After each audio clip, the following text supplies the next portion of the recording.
로마서 5장 1절에서 11절까지 보겠습니다.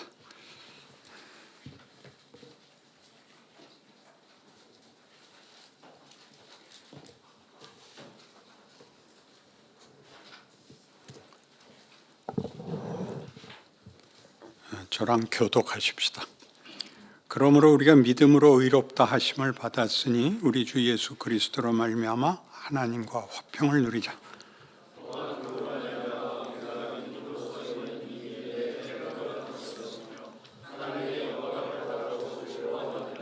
다만 이뿐 아니라 우리가 환난 중에도 즐거워하나니 이는 환난은 인내를,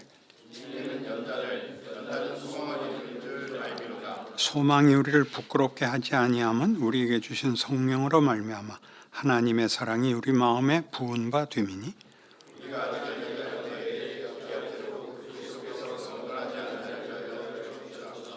의인을 위하여 죽는 자가 쉽지 않고 선인을 위하여 용감히 죽는 자가 혹 있거니와,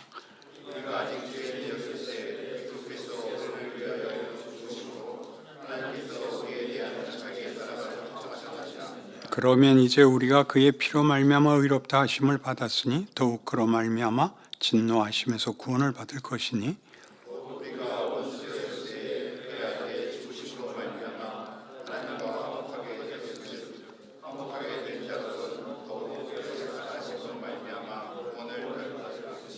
함께 봅시다. 그뿐 아니라 이제 우리로 화목하게 하신 우리 주 예수 그리스도로 말미암아 하나님 안에서 또한 즐거워하느니라. 아멘.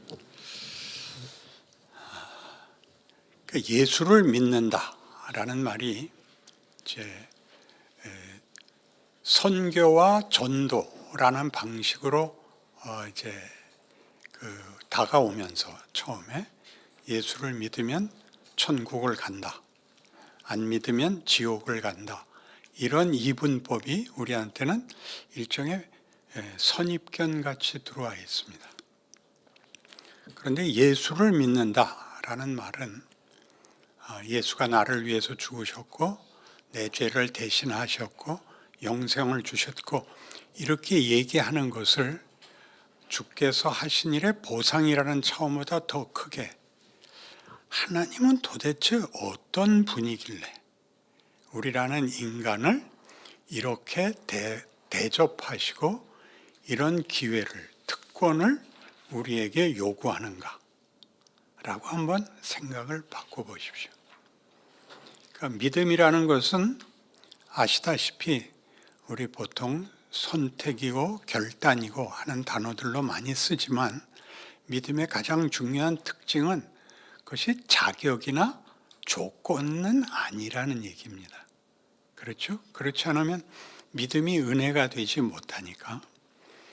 그러면 하나님은 예수를 믿으라고 하셔서 예수 안에서 영생과 하나님의 자녀된 기쁨을 누려라 라고 영광과 기쁨을 얘기하고 있다는 것을 생각하면 기독교 신앙이란 믿으면 복을 받고 안 믿으면 형벌을 받는 그런 선택보다 크게 하나님이 인간에게 뭘 목적하시고 도대체 지금 무슨 제안을 하시며 하나님은 우리에 대하여 왜 그렇게 집착하시는가? 그 집착이라는 단어밖에 생각이 안 나서 그러는데 왜 이렇게 성의를 가지시는가? 라고 신에 대한 우리의 편견을 부셔야만 기독교 신앙이 말하는 내용을 알게 됩니다. 신은 절대자이고 나는 그 신의 은총을 입은 자라는 그런 지위보다 더 크게 그의 아들을 주심으로 하나님은 우리를 자신의 대등한 상대역으로, 대등한 관계로 부르고 있다. 그것이 기독교가 말하고 싶어 하는 것이다 라는 대로 여러분의 생각을 확장할 수는 없을까요?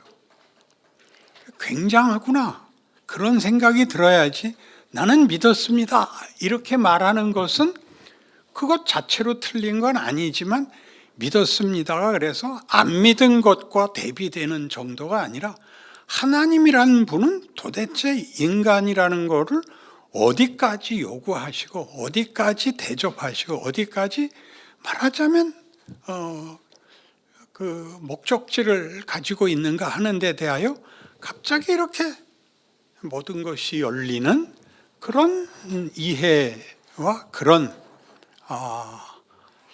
이것도 이 단어밖에 생각이 안 나는데 상상을 하셔야 됩니다. 믿은 보상, 안 믿은 형벌이 아니라 예수를 믿어라라는 말에는 결단을 요구하는 게 아니라 믿음이라는 방법론이 우리가 알고 있는 자격과 조건의 보상이라는 방법론이 아니라 믿으라고 하는 건 끌어안은 하나님이 그런 의지와 우리에 대한 기대와 목적을 자격과 조건에 상관없이 품고 완성하겠다라는 표현이 기독교입니다. 여러분 너무 깊게 믿는 것과 안 믿는 것의 대비로만 예수를 믿는다. 나는 기독교인이다. 나는 오늘 죽어도 천국 간다. 하는 그런 이분법으로만 믿음을 이해하고 있지 하나님은 정말 굉장한 분이구나. 우리 이제 예수를 믿게 되면 이제 뭐 얼마나 근본적인 개념들이 바뀌느냐 하면 인간이라는 존재의 근거는 무엇인가? 라고 할 때 우리 인간은 생각하는 갈대다라는 말도 있고 인간이란 결단하는 존재다라는 말도 있고 나는 생각한다 고로 존재한다라는 인식론적 근거로 나는 나다라는 얘기를 만들어냈지만 성경이 하고 싶은 얘기는 인간은 하나님의 사랑의 대상이다 이거든요. 하나님이 세상을 이처럼 사랑하사 죄인을 구하러 오신 거예요. 창조의 목적을 포기하거나 타협하지 않겠다. 창조 자체가 우리의 모양대로 이거든요. 우리의 모양대로 삼위 하나님이 함께 요한복음 17장식으로 얘기하면 아버지가 내 안에 내가 아버지 안에 있는 것 같이 저들도 다 하나가 되어 우리 안에 있게 하사 아버지께서 나를 보내신 것을 저들로 믿게 하옵소서거든요. 이런 식의 이해가 생기면 여러분이 여러분의 신앙을 지금 로마서 5장을 읽은 것 같이 우리가 죄인 되었을 때 예수께서 오셔서 우리를 죄와 사망에서 구원하신 것은 구원을 받았기 때문에 갈 영광과 축복과의 문제이기 보다 인간이라는 존재의 창조의 목적을 이루기 위하여 우리가 저지른 죄에도 불구하고 하나님이 모든 의지와 권능과 지혜를 동원하여 우리라는 존재의 보호자요, 인도자요, 그리고 믿음이라는 이름으로 묶여있는 관계자라고 선언하는 것입니다.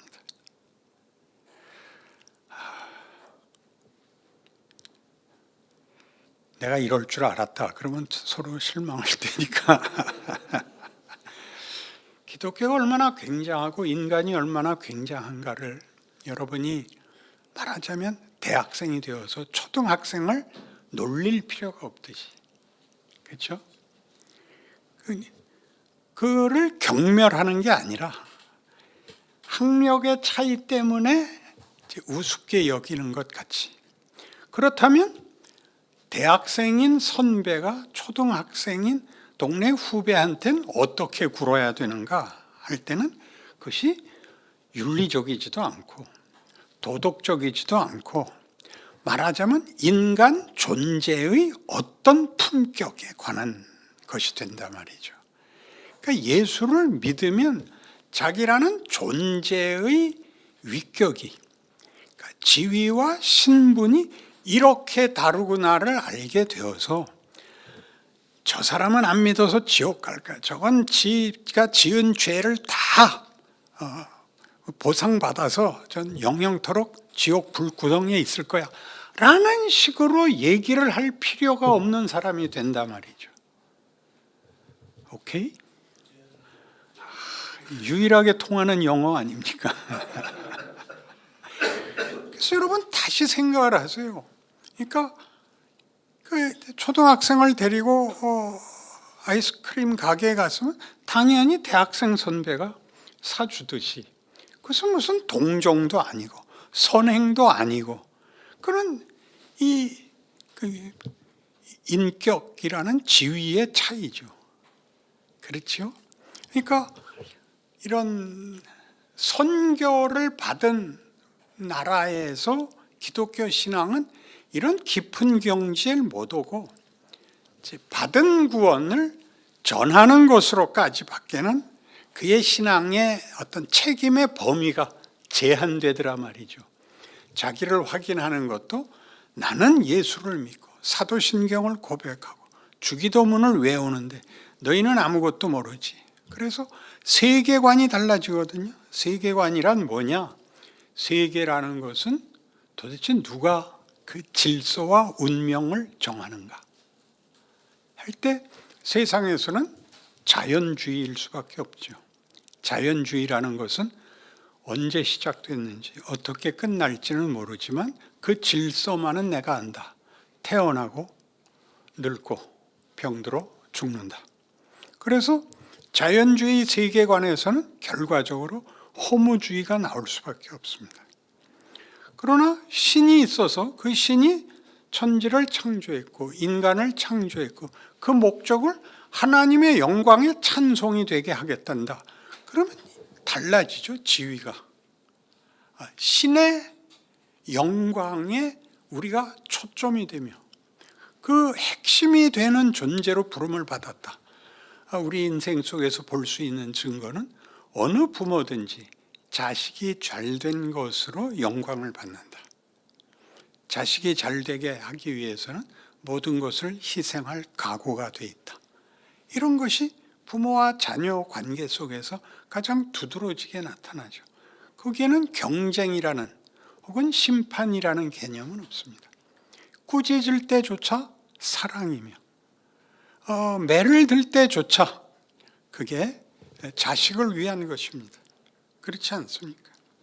그러니까 우리가 우리 인생 속에서 우리가 겪는 현실이 예수를 믿었는데도 왜 보상이 없는가 하는 문제는 하나님이 우리에게 주시려는 보상은 우리가 기대하는 것 같은 어떤 안심, 어떤 형통, 어떤 만족 정도가 아니라 우리가 아는 자연주의 속에서 보는 숙명론 속에서의 하찮은 인간의 어떤 종교적 혜택, 그러니까 마음의 평안이 제일 많고 매사에 형통하기를 바라는 게 상상력의 끝입니다. 그러나 지금 기독교가 얘기하는 것은 그런 문제가 아니죠. 예수를 믿으라 그럽니다.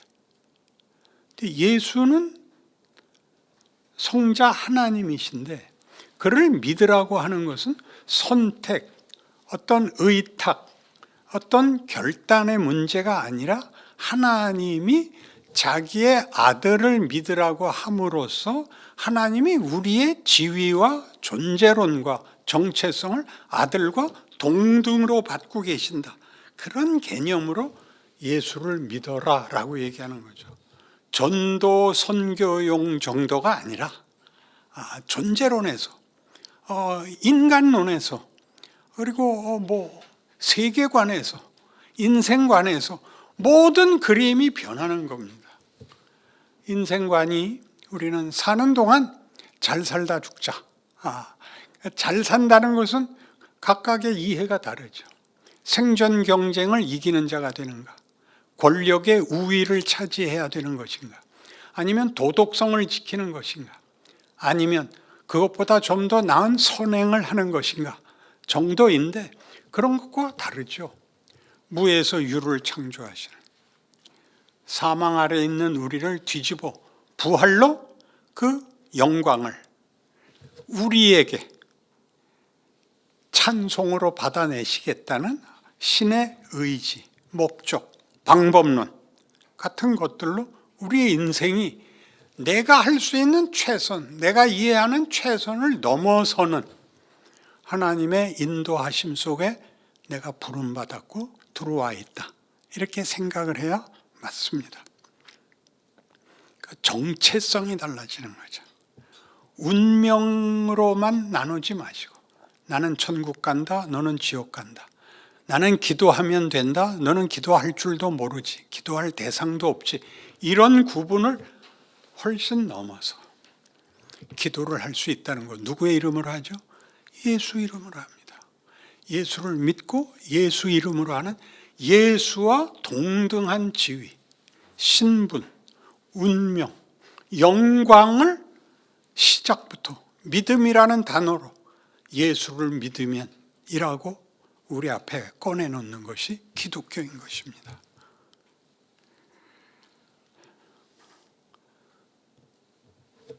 우리가 오늘 로마서 5장에서 본 얘기는 뭐냐면 예수로 말미암아 하나님과 화목하게 되었으니 예수의 죽음이 우리를 하나님과 불화했던 자리에서 돌이켜 하나님과 화합하게 하였으니 이제부터는 그 영광을, 그 기쁨을 누리자. 이렇게 얘기하는 것입니다. 서두에도 예를 든 것 같이 어른이 아이에게 어떻게 자신의 영광을 드러내는가? 어른된 너그러움, 그렇죠? 어른된 감싸 안을 수 있는 그런 실력 같은 것은 기술이 아니라 그의 지위와 신분에 대한 이해에서 나오는 것입니다. 그게 기독교입니다. 열심을 내라는 말은 틀린 것이 하나도 없지만 우리 고등학교 다닐 땐 그런 이제 그때 그 약 이름은 잊었는데 밤을 새워서 공부하는, 그래서 졸릴 때 먹는 약이 있었어요. 타이레놀은 아니겠죠. 타이밍, 그래요. 그래서 와서 졸면 선생님이 꼭 그렇게 물었어요. 어제 밤샜냐? 네. 그러면 가서 얼굴 씻고 와. 그랬어요. 야단 안 치고. 근데 밤을 새면 공부가 느는 게 아니라 밤을 새워 공부를 해야 될 거 아닙니까? 그러니까 한국 기독교의 문제가 뭐냐 그러면 공부할 교과서가 없는 겁니다. 밤은 새웠는데. 그러니까 기독교가 무엇을 가르치고 있는지, 무엇이 열려 있는지, 무슨 내용으로 우리를 부르고 있는지, 왜 이 짧지 않은 인생이라는 어떤 갈등과 어떤 고통 속을 살아야 되는지, 그것이 모두 나를 뭘 만드는지, 예수께서 우리를 위하여 당하시는 고난을 자신의 영광으로 삼으신 것 같이 그를 보내신 아버지가 아버지의 영광을 예수의 죽음으로 아버지가 영광을 취하시는 것 같이 빌립보서 2장 5절부터 11절까지의 내용입니다. 그 아들이 기꺼이 인간이 되시고 그래서 우리 대신 십자가의 죽으심으로 아버지께서 우리에 대한 자기의 사랑을 그리고 그의 영광을 드러내십니다.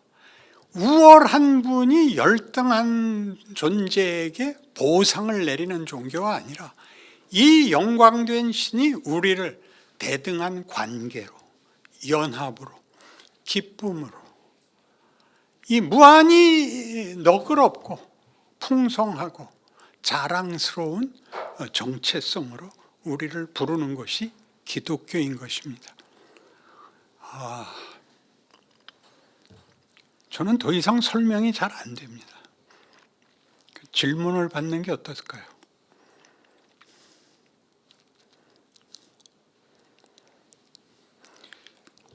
우리 다 이건 알고 있죠. 죽어도 된다.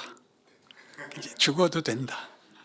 죽어도 된다가 그러니까 살아있는 동안은 살아있는 자 노릇 실컷 해라. 그런 거 아니겠어요? 죽음을 각오하는 그런 표현밖에 없잖아요. 살아있으면 살아있는 시간과 경우를 폼나게 살아라. 그렇게 말하는 것이 난 죽어도 되죠. 죽음이 끝이 아니다 라는 것은 운명적인 가르침을 넘어서서 살아있는 것이 어떤 기회와 어떤 의미인가에 대한 이해가 되는 거죠.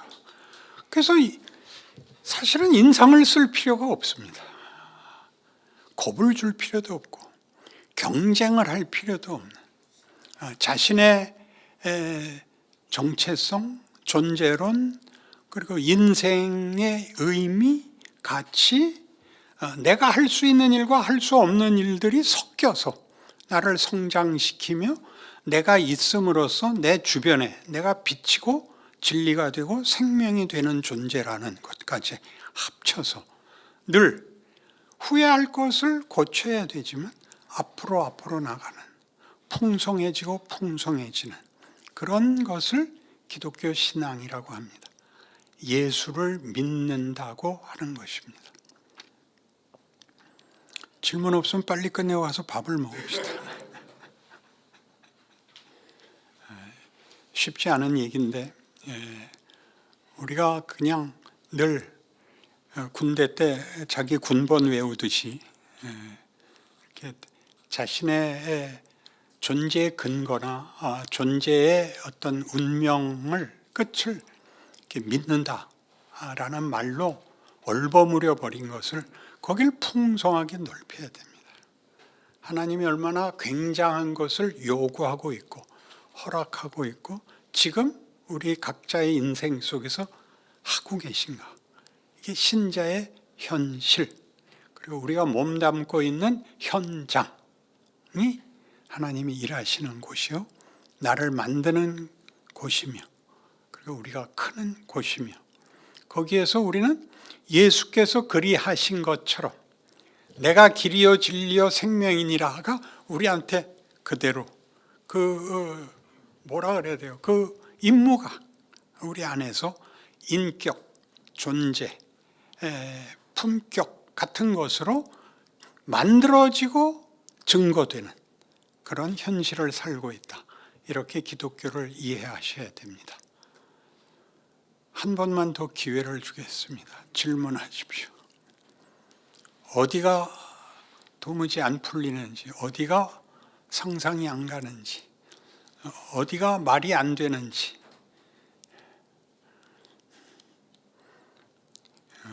네.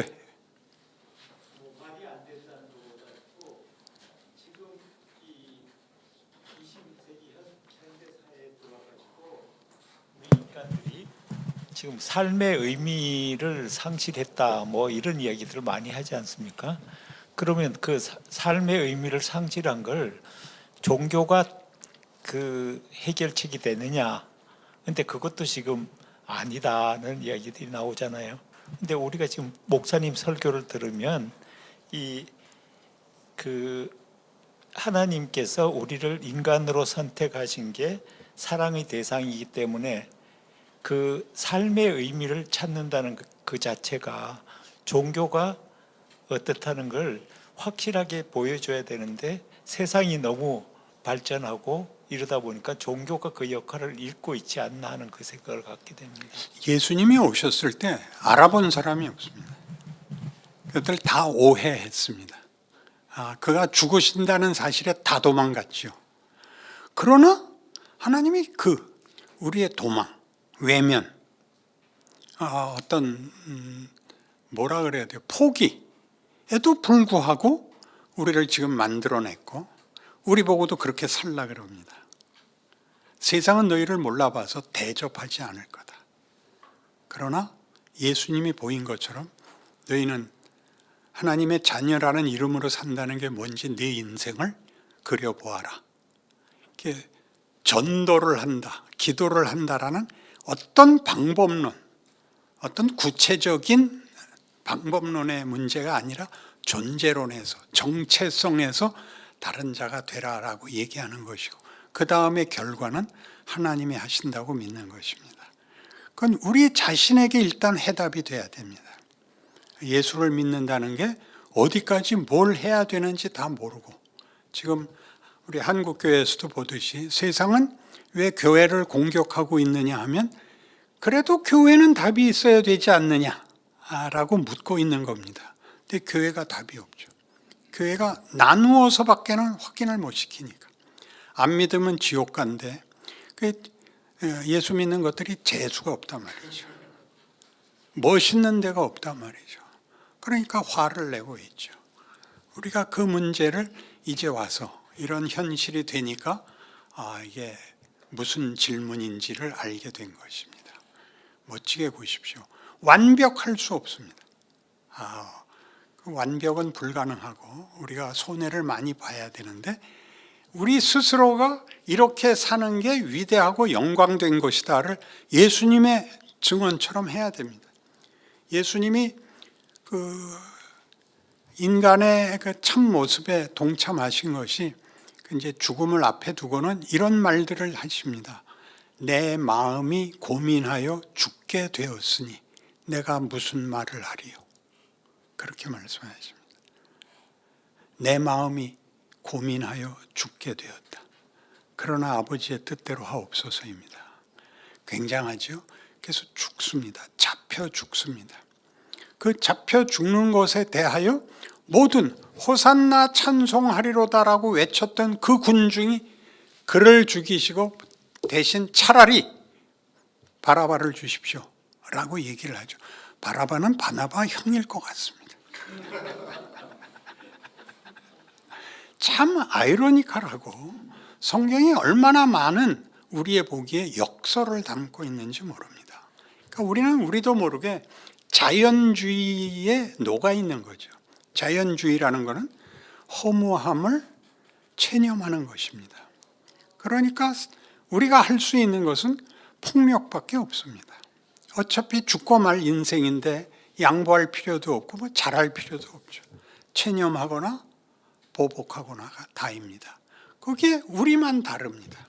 우리는 이 세상에서 답을 얻을 존재가 아니며 이 세상을 걷는 동안 내 실력 이상의 존재론을 가져야 된다. 하나님이 그것으로 세상의 빛을 삼고 우리에게는 그리스도의 영광이라는 자리로 우리를 만드신다. 이렇게 이해하는 것이 기독교입니다.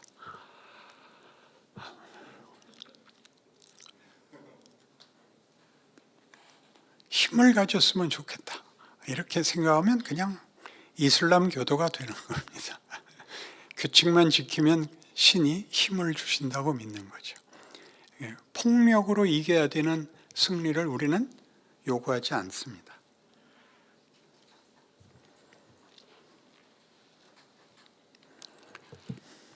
두고두고 생각해 주십시오. 방학 동안. 방학 몇 달 하죠? 2달? 3개월쯤 하는데 이 질문을, 이 마지막 강의를 기억하셔서 신자가 되었다는 것이 뭔지, 예수를 믿었다는 것이 다만 결단과 각오 정도가 아니라 어떤 문을 열고 들어간 건가?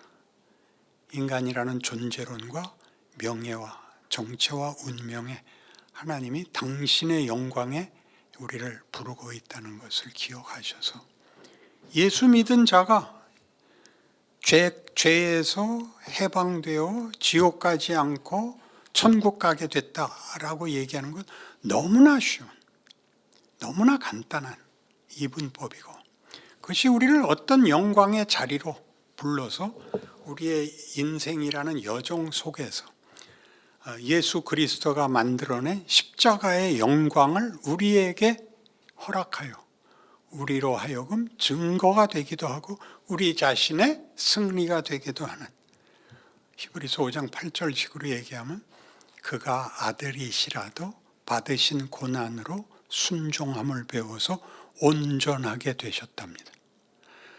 그에게 무슨 결핍, 그에게 무슨 부족이 있어서 그가 순종하여야만 이 온전함에 올 수 있었을까요? 그것은 전부 우리를 위한 것입니다. 우리를 끌어안기 위해서 신이 손해보고 희생할 이유가 없는 자리에 우리를 위하여 여기까지 오심으로 우리가 믿는 신이, 그 아들을 보낸 신이 누구인가? 무엇을 요구하는가를 다 보이셨다. 이게 히브리서 5장 8절입니다. 여러분의 삶도 거기에 동참하셔야 됩니다. 기도하십시다. 하나님 아버지, 우리 바나바회 오늘 종강합니다. 우리 방학 동안에도 더 깊은 하나님의 인도하심과 허락하시는 은혜 속에서 무럭무럭 자라서 가을에 만날 때는 많은 열매로, 많은 증언으로 우리의 모임과 묶어주신 하나님의 신비한 인도하심을 증언하게 하옵소서. 우리가 당하는 이 고생뿐인 것 같고 약육강식의 생존 경쟁밖에 없는 것 같은 세상 속에서 하나님이 창조와 부활을 만든다는 것, 거기에 우리가 주인공들이 되고 증인들이 된다는 것 잊지 말게 하옵시고, 우리만이 보일 수 있는 생명과 진리의 영광을 드러내는 우리 하나님의 귀한 자녀들로 쑥 커서 가을을 다시 만나게 하여 주옵소서. 예수님 이름으로 기도합니다. 아멘.